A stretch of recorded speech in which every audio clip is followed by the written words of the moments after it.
Welcome to NutriMental, your guide to exploring the latest updates in the evolving world of complementary and alternative medicine for psychiatric care. We are your hosts, Baña, Jayce, Elliott, Gaelle, François, University of Florida, Doctor of Nursing Practice, Psychiatric Mental Health Nurse Practitioner students who strive to inform providers to rethink psychiatric care and provide personalized treatments to patients.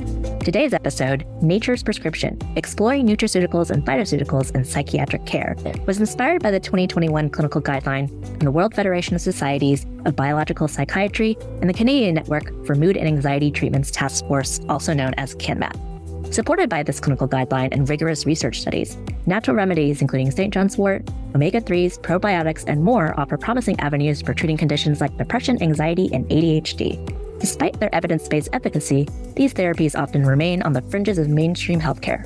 Our guest today is an expert in holistic and integrative psychiatry, Dr. Angela White, PhD, advanced practice nurse, board-certified psychiatric mental health nurse practitioner, University of Florida alumni, and owner and founder of Baña Integrative Psychiatry in Fleming Island, Florida.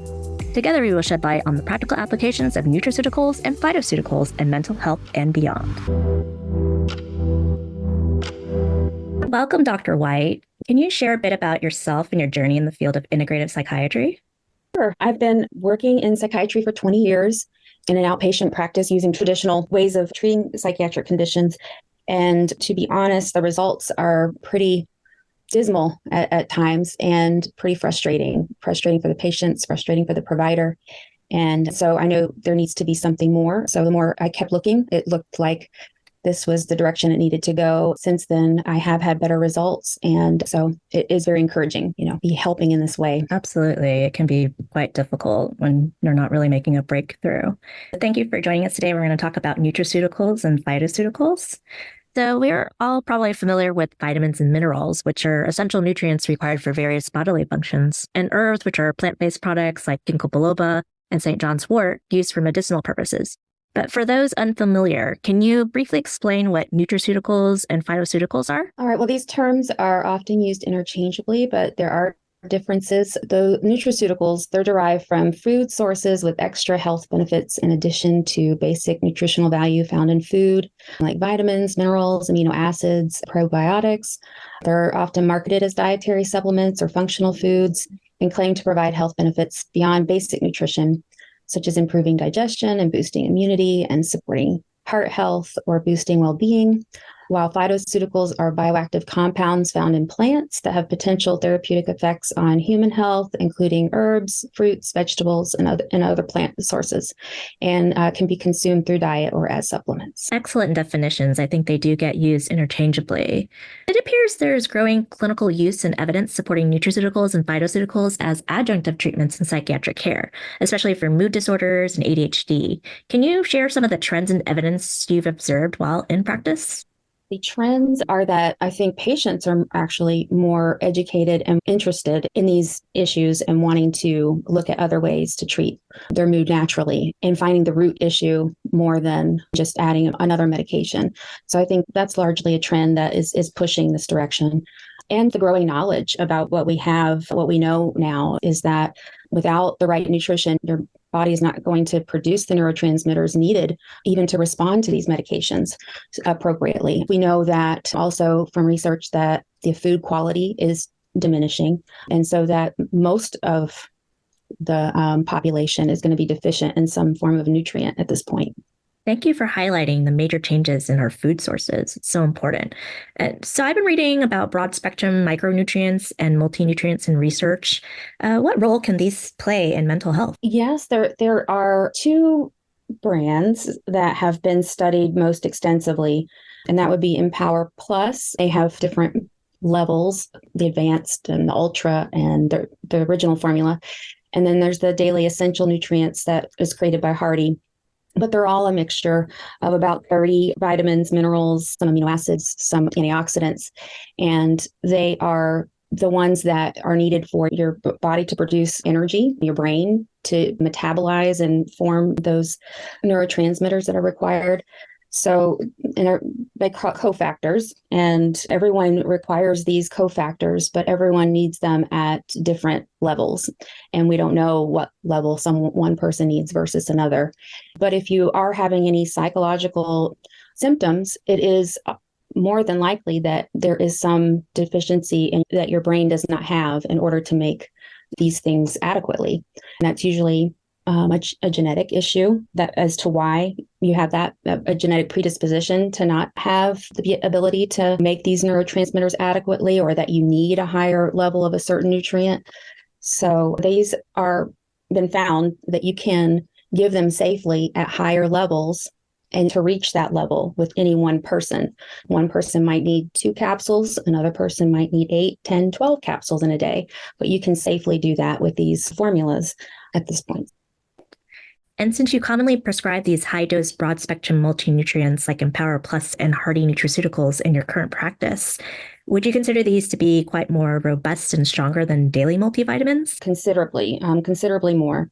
The recommended daily allowance is really just based on the most sensitive person's ability. They put those at the level that the average person may need, but it's not based on people with mental health needs or with somebody that's deficient or that takes into consideration any of these genetic predispositions. So these multi-nutrient formulas go considerably higher of the recommended daily allowance. That's really important to know.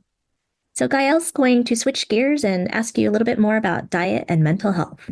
Yeah, so a recent study published in Nutrients by researchers Alcock and colleagues linked that Mediterranean diets reduce stress and anxiety, but not depression, and benefits of whole foods versus processed foods was found in another recent study by Routledge.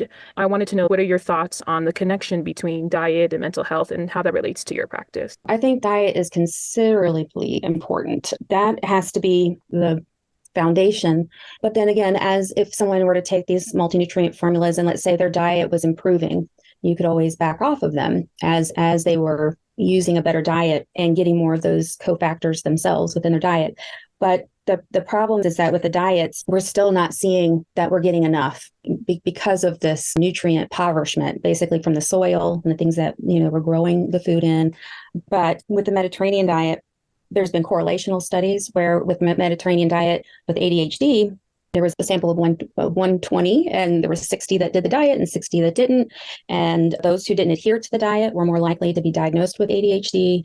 And then those who had more of a higher consumption of sugar and candy and no fatty fish had a higher prevalence of the ADHD diagnosis. So there is some correlation. And then they've done a prospective longitudinal study in Australia that had 3,040 adolescents.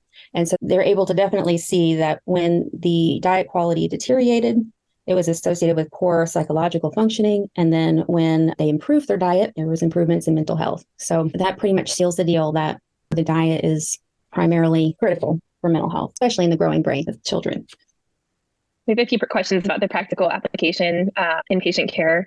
How has incorporating nutraceuticals and phytoceuticals in your patient care impacted the other types of treatment that you utilize, like medications? Well, it has impacted it in terms of sometimes I will be able to decrease the medication dose or maybe a medication altogether. Sometimes I'm fortunate enough to be able to start someone off on them rather than medication if things aren't too critical. Unfortunately, by the time they do get to see me, a lot of times things are too critical and we really just have to start medicine and then sort of backtrack. But it definitely helps me have more of a response overall and use less medicine. Okay, that's great. And you mentioned before that some people require more than others of these nutrients. What kind of testing and diagnostics do you do to make the decisions for prescribing them? The interesting thing is that whether or not they have nutritional deficiencies or not, it doesn't determine whether or not these multi-nutrient formulas work, which is kind of interesting. But I always do labs that we look at everything we can look at, which is, that insurance covers, which is zinc and ferritin and things like magnesium and vitamin D and B12 and sometimes vitamin C I'll throw in there. So omega-3s we can look at now, which is great. And of course, always looking at the blood sugar and those kinds of things as well. But they don't make my decision about whether to use those or not. It's really more their symptoms maybe that cause me to do that, or the way that they're responding to medication or not responding to medication, or whether or not they have the ability to do what's required of these multi-nutrient formulas, which is it's a lot. It's usually at least a couple of capsules a day if you're lucky, but more often than not, it's going to be 3 to 4 capsules twice a day, if not 3 times a day. So it's those kinds of things I have to take into consideration when adding them in. Mm-hmm. So that leads to our next set of questions about barriers and safety. What are some barriers that you encounter when you're integrating these treatments into your practice? Well, there is the cost. There is the adding. A lot of times people are already taking medications or other supplements and things like that. And the idea of adding on so much more is a lot to take in, especially if they're adolescents, young adults. I mean, this is something we have to sort of really work on. They do come in different forms, which we can sometimes work with that, but that can be a barrier. The cost is something that has to be taken into consideration, but these companies that make these formulas, there are programs that will help with discounting it. So there is that. Other barriers, I mean, they did not find any adverse events in any of the studies that they've done with these formulas, which there's been over 40 peer-reviewed publications and 20 years of research now across 3 different countries and over with a lot of variety of different research designs.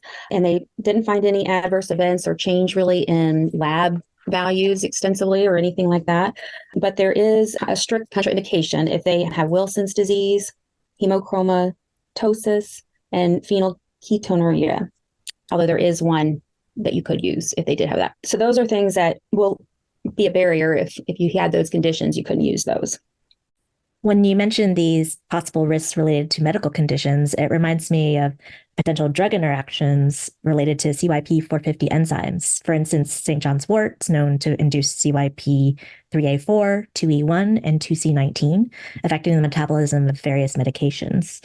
So switching gears, can you talk a little bit more about the pharmacodynamic interaction known as potentiation when you're using these micronutrients and other psychotropic medications? Yes. So the ideal patient to try these on is someone who isn't on medication. But if they are, then there is always the risk that it's going to potentiate a variety of different things. Like if you have antihistamines, anything that's psychoactive at all, like alcohol, recreational drugs, caffeine, nicotine. So that goes along with any other medications that we would be using in psychiatry. And so that always has to be taken into consideration and explain to the patient that when you start taking these and we're increasing the dose, if you find that you're having symptoms of potentiation, which would be like restlessness, irritability, agitation, then we need to lower the dose of the medication and or the micronutrient, just depending. So we would first start with the medication side of it and see if that helps.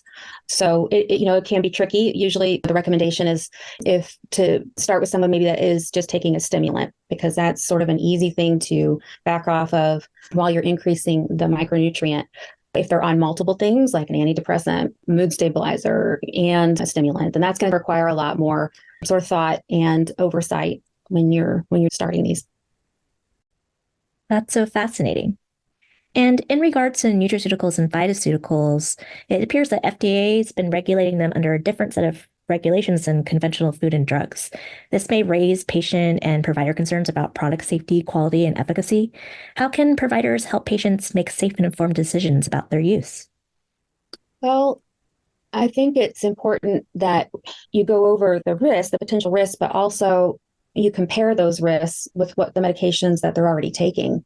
And the risks are so much less, really. And the safety and the tolerability it's far better.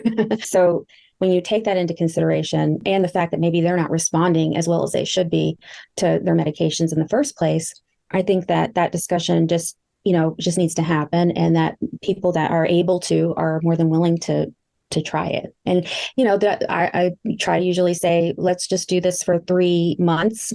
And if we're getting nowhere and it's not working, then we'll stop and, try something else. That's so true. It seems to be that the benefits outweigh the costs. And it's really important to do that shared decision-making between the provider and the patient, and incorporating patient preferences and values with a growing emphasis on personalized medicine.